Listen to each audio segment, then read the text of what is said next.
using Modified Madness Tattoo for your new piercing. My name is Stevie. I'm one of the owners. I just wanted to make a video that you can come back to anytime that you have questions about your aftercare instructions. These are going to be kind of basic aftercare for most piercings. We'll do some more updated videos for individual piercings in the future. But for any basic piercing, our number one rule is always going to be do not touch it. Your piercing is not a game of bop it.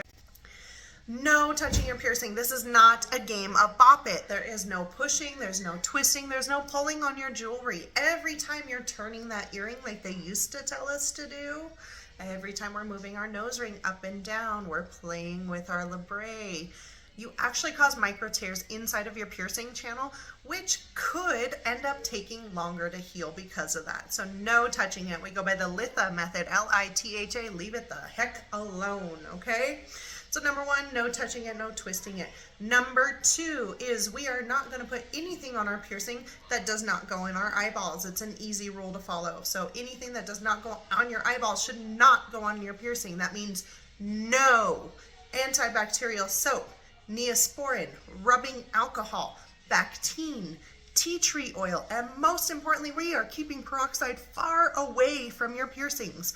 All of these products take away all of your good healthy microbiomes that your body needs to heal, and peroxide actually has a chemical reaction with the type of metal that we're implanting inside of your body today. We are going to be installing titanium. Titanium and peroxide have a chemical reaction causing corrosion and discoloration of your jewelry. So if something comes up during your healing process that makes you want to use any of those products, reach out to us at Modified Madness Tattoo. We are happy to help walk you through anything that's going on or send you to a doctor if all else fails and we have to. Usually we are pretty able to take care of it. No touching it, keeping anything away from it that should not be going on our eyeballs.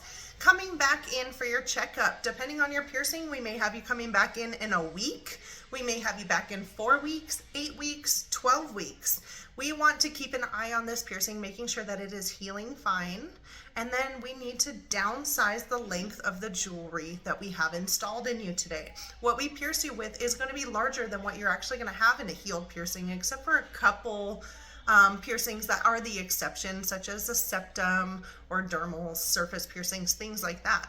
But most other piercings, earlobes, helix, anything in the cartilage area, eyebrows, belly button rings, nipple bars, tongue rings, lip rings, everything. We do need to have you come back for a downsize so we can have you properly fitted and heal correctly. If we end up having a piece of jewelry too long in there, it can cause irritation, it can cause pressure bumps, it can actually change the angle of your piercing. So please make sure you listen to your piercer. It will also be written on a card at the end of your piercing today. We will give you a card that's going to have your piercer's name on it. It's going to have all of our contact information. It's also going to give you all of your jewelry information, letting you know exactly what we installed in you today, whether it's the gauge size, the length that we used for it, and the type of metal that we used, as well as the style of jewelry, so you know exactly how your jewelry works. And the last thing that you're going to find on there is we're going to tell you when we want to see you for a checkup, or when you should reach out to us for at least downsizing the post. We can also help you find a local piercer in your area that's reputable to go to if you would like that help. What else should we say? No touching it. Again, no touching, no touching, no touching. Keeping stuff out of it on the eyeballs. Listening to your piercer on when to come back for that check-in, okay?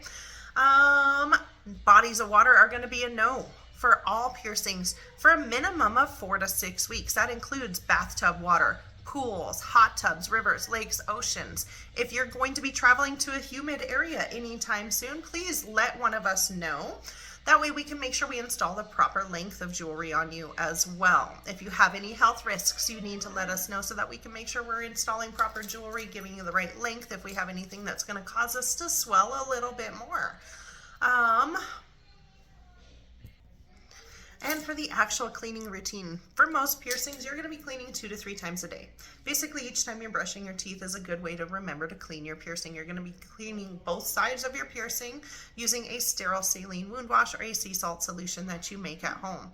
It is even possible to just use plain distilled water to clean your piercings. Do not pick the crusties off. You don't want to cause scabs around it. Gently wipe around it, and we're going to air dry the piercing. You never want to use any bath towels or washcloths anywhere near this. Other parts, when we're doing anything, shoulders and below, especially keep loofahs far away. You will turn yourself into a human Christmas tree with a nice little loofah hanging from your belly button, okay? So loofahs, washcloths, bath towels, avoid them. We risk snagging and causing injury to your piercing too. They carry a ton of bacteria. Air drying is the best thing that we can do for this. The quickest way, especially for the pesky little earlobes that like to trap a lot of moisture behind it, is to actually use the cool air setting on your hair dryer. Clean off the filter first, otherwise you're blowing a bunch of gunk on it. If you have any further questions that go a little bit deeper than what we've explained in this really quick video, please feel free to ask one of us. You can also call or text the shop or stop on in. We're open Tuesdays through Saturdays. Thanks for choosing us again. Don't forget to leave us a review on Google. Bye. Happy healing.